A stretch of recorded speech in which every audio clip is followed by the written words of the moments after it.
Now I'm standing right here at Songonya, and to be specific, the community of Bornikope, and that is Bornikope community over there. That is a community over there. That is a community. And we have been talking of water trying to submerge the community. When it rains 3 days today, the whole place is flooded. Today I'm here to still brief the entire people of Adan and Ghana why the people or my people in Bornikope are crying for help. Now when it rains, we have a stream known as Zano. Zano takes water from Sege. And so whenever it rains and water passes through Sege, it gets into Zanom. And then from Zanom, the water passes through this particular site we are seeing. From there, it passes through this particular section. But today, it's no more a place for water, but it has been converted into road. So from there, passing through here initially, we can see the canal, the waterway where water passes into the Songo Lagoon. And so, if that is actually what has been the culture for over 40 years now, and water always gets into the Songo, why are the people shouting now? Now, we are shouting today because, one,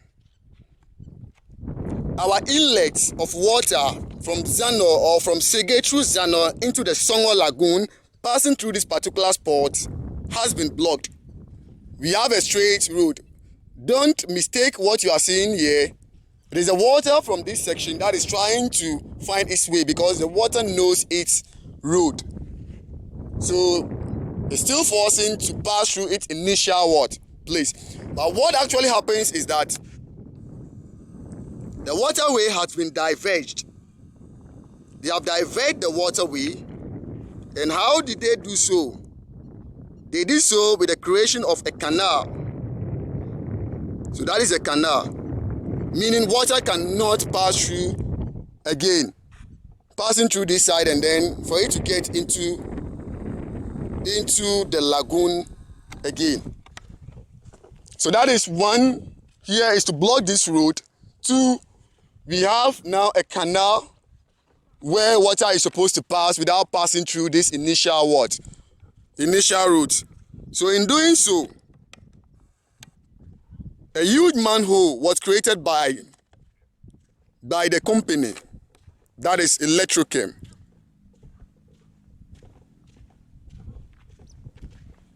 The intention is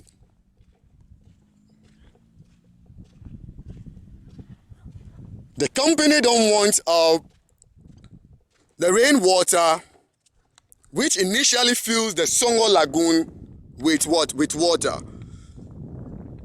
The heavy downpour we have so far is supposed to cover the entire area here.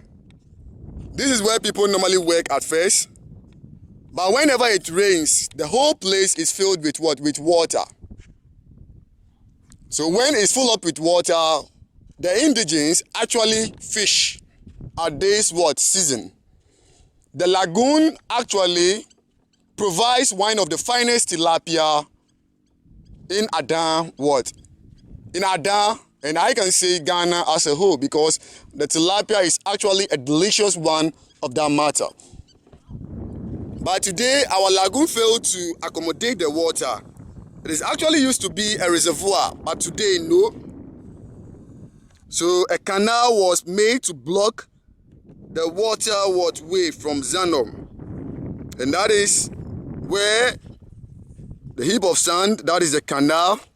I'll get closer so that we'll see what is actually behind that huge sand.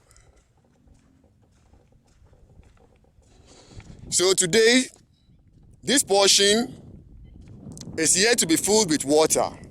It's supposed to be full now, but no. And one thing that is also happening is that when I zoom my camera,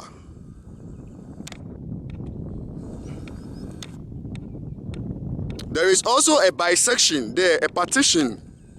The river, the Songo Lagoon, has actually been partitioned into more than 3 sections. There used to be a road up there, and the people call it Opolugbegbe. But also an inlet over there. When this section is full, it flows directly into the other section, but a road has been constructed to block it. So meaning when water gets there, until the water is full to break that road into 2, the water will still remain what? Here. That section is actually denied of what? The middle section, the middle section over there is also actually denied of access of what? Of water. So meaning it is only rainwater from the sky that will get into the section. It happens not to be what? Not to be so. We used to have a free flow of water from this section into the entire Songo Lagoon, but today it has been partitioned. So here, what we are seeing here is a seawater, a brine water, but not a fresh water from rain. No.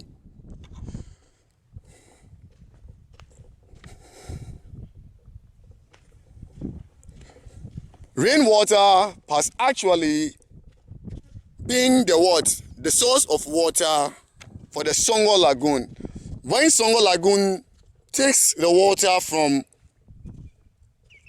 Sege through Zano, it gets into the Songo Lagoon and later joins the river, that is the Volta River, and then finally into the sea. But the lagoon, this is the state of the lagoon, and it has been like this for almost a year. Most of the people who were applying their work at this particular area were sacked out of the place when brine or seawater was introduced into the lagoon. So their workplace has been taken from them. Those who have pumping machines and normally work here, even when you mine salt, you can't take the salt. People's pumping machines have been seized away from them because when it rains, they draw water from the lagoon, fill it into their pans to produce their salt. But most people have their pumping machine seized from them by the task force, who were assisted by the security services that are working for Electrochem. So we also have another inlet here where water passes, but this is what we are seeing here. It has been blocked. So sections of the water from this area pass through here, and that is the inlet, and then straight it moves into the Songo Lagoon. So I would like to climb here and see what is actually behind there. Aish. So as we can see, this water is supposed to get through the inlet into the Songo Lagoon, but that is the water now. It's here. It can't get inside again. And one of the most funny thing is that this particular thing we are seeing here was not constructed to just go to God knows where they want it to be.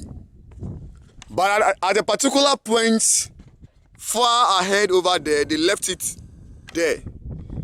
So what actually happens is that when the entire canal, this canal, is full up, the water ceases to flow, and then it moves back and gets the entire community to submerge in it. So that is actually the situation here. The situation here at Bornikope. You shouldn't mistake it. We are not saying it is the tidal waves that are causing us problem, but our real world problem is this canal that was created.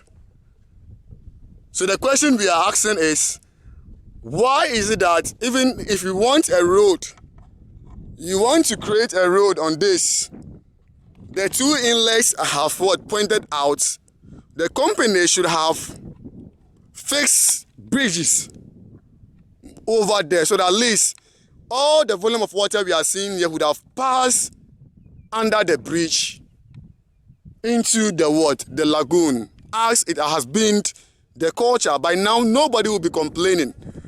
But to camp the water here, and then when this canal gets full, it forces its way back into the community, is what we, the people, are raising alarm on. So with this, we are just pleading on the government. If the government is actually seeing us, or when this actually gets to any of the government authorities, then they have to take it up seriously. And if our traditional council are also seeing this, then they have to step up and make sure the right thing is what is done. They are our chiefs because we are their subjects. So if you are looking at this and you allow your subjects to perish as a result of this, then you calling yourself a chief or a warlord becomes useless. Because a chief cannot reign without subjects. A warlord cannot also reign without his warriors. So as people, we are just pleading that this plight of us is taken up seriously so that we can also get peace of mind. Mind you, we are not against development, but any development that seeks to take away our food from our tables and to put our lives and properties in jeopardy is something that will continue stand up to to defend. Stand up against, to defend that the right thing is is done. We don't hate anybody, but we want the right thing to be done. Thank you. And I'm reporting from Bornikope community here in in Songonya, the mouthpiece of the people, elected to do so, and that is the work I'm doing, trying to make the cry of the very people I represent here be heard, so that the right thing is is done. You complain my people are destroying the lagoon, but what is actually happening now is rather causing more harm to the lagoon. Because when you block or you try to deny the water access to the lagoon, this is what it does. By all means, it will find its way. So today we are seeing that is the water forcing through this. It washes away the heap of sand, and all this is getting into the lagoon. So currently, I can confidently say the company is rather destroying the lagoon for the good people of Adan. It is up to the people of Adan and Ghana to see this and judge it. Thank you very much.